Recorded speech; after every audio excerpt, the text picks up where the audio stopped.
ओम नमो भगवते वासुदेवाय। आचार्य चाणक्य ने द्वेष, ईर्ष्या मनुष्य के नाश के कारण बताए हैं और स्वयं स्वनाश के साथ साथ उसके कुल नाश तक के भी इसमें इन्होंने हवाला दिया है। जो लोग द्वेष करते हैं उनका स्वयं का तो नाश होता ही है, कभी कभी उनके कुल तक का भी नाश हो जाता है। और कैसे होता है सुनिए, आचार्य चाणक्य ने बड़ा सुंदर वर्णन सुनाया है जो बड़ा ही प्रभावशाली और बहुत ही कल्याणकारी है। आचार्य चाणक्य ने समस्त शास्त्रों का अध्ययन करने के बाद निष्कर्ष निकाला कि आपसी रंजिश, द्वेष कार्य ऐसे कार्य हैं कि यदि मनुष्य किसी से द्वेष रखता है, रंजिश रखता है, तो वह रंजिश द्वेष रखने वाले का जीवन बर्बाद कर सकता है।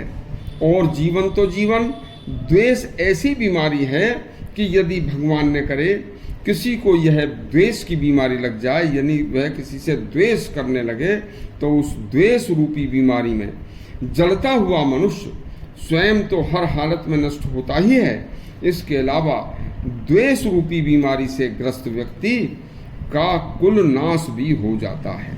आचार्य चाणक्य ने अपने श्लोक में इसका स्पष्ट वर्णन किया है, सुनिए। आत्मद्वेषात् भवेन मृत्यु, परे द्वेषात् धनक्षय, राजद्वेषात् भवो न नाशो, ब्रह्म द्वेषात् कुलक्षय। आचार्य ने इस श्लोक में एक बात बहुत ही आश्चर्यजनक बताई है जो शायद आपने कभी न सुनी हो। सुनिए, आचार्य कहते हैं कि आत्मद्वेष वह द्वेष है, वह दोष है। आत्मद्वेष से ग्रस्त मनुष्य बहुत ही जल्दी, अति शीघ्र मृत्यु के काल के गाल में समा जाता है। क्यों? क्योंकि आत्मद्वेष में व्यक्ति हर समय मन ही मन जलता रहता है और आत्मद्वेष ऐसा खतरनाक द्वेष है, इससे निकलना भी बड़ा मुश्किल कार्य है। इससे आगे आचार्य कहते हैं कि दूसरों से द्वेष करने वाला व्यक्ति स्वयं अपना ही नाश कराता है।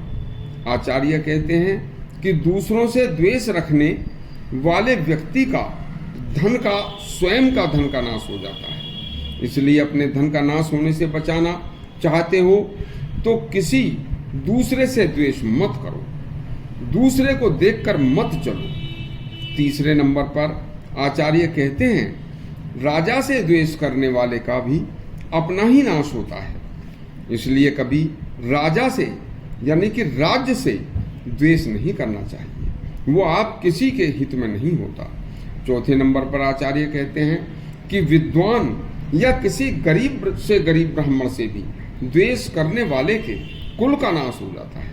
इसलिए कभी भी किसी विद्वान ब्राह्मण हो या फिर अति गरीब ब्राह्मण हो, उससे द्वेष कभी मत करना। इस तरह से उपरोक्त प्रस्तुत श्लोक में आचार्य चाणक्य ने मनुष्य को द्वेष रखने के कारण होने वाली हानि से अवगत कराया है।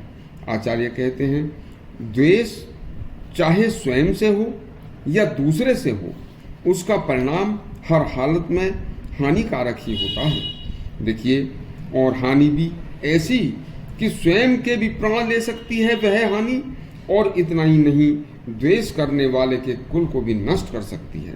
ऐसी भी स्थिति बन सकती है। अतः हर व्यक्ति को आचार्य चाणक्य के अनुभव का लाभ उठाकर द्वेष रहित, ईर्ष्या रहित जीवन जीने की कोशिश करनी चाहिए। यदि आपको यह आचार्य चाणक्य का द्वेष भाव, ईर्ष्या के ऊपर दिया हुआ उपदेश अच्छा लगा हो तो हमारा चैनल सब्सक्राइब करें और घंटी दबाएं। धन्यवाद।